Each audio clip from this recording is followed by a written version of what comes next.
There's this Shaolin Zen monk story I'm going to share right now.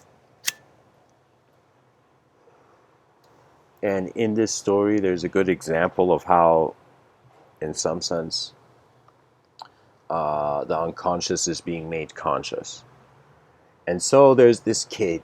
There's this kid who one day goes to his father. He's like at a young age, you know. He's like, "Father, I want to become a Shaolin monk."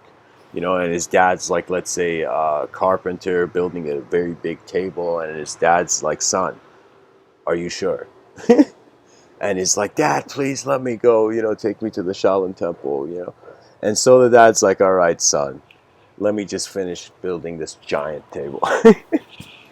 Anyways, the father takes the kid, and they go by the Shaolin monastery, and coincidentally, the headmaster of the Shaolin temple was just walking by the entrance of the temple at that time. And suddenly, the father, even before going in the father before going in the temple, sees this Shaolin monk there.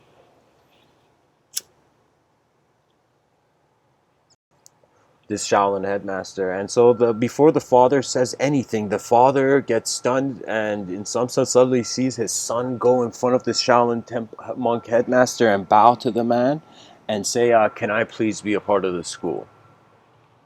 You know, something like that. And suddenly the headmaster looks at the father, and the father looks at the headmaster, and the headmaster looks at the father. It's like, "Don't worry, we'll teach him to be a Shaolin monk here," you know. And so the father looks at the headmaster and says, "Okay," you know. And it's kind of like a very unique thing. It's as the father bought the kid a Porsche, you know, something like that, you know. Of course, me, I like planes more than cars.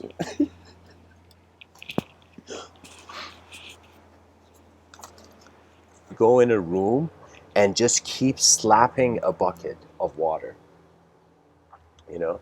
And so what I mean by that is like the kid was his kind of practice, Shaolin monk kind of exercise he was given was to go in a room and slap water on the surface of what do you call it? On the surface of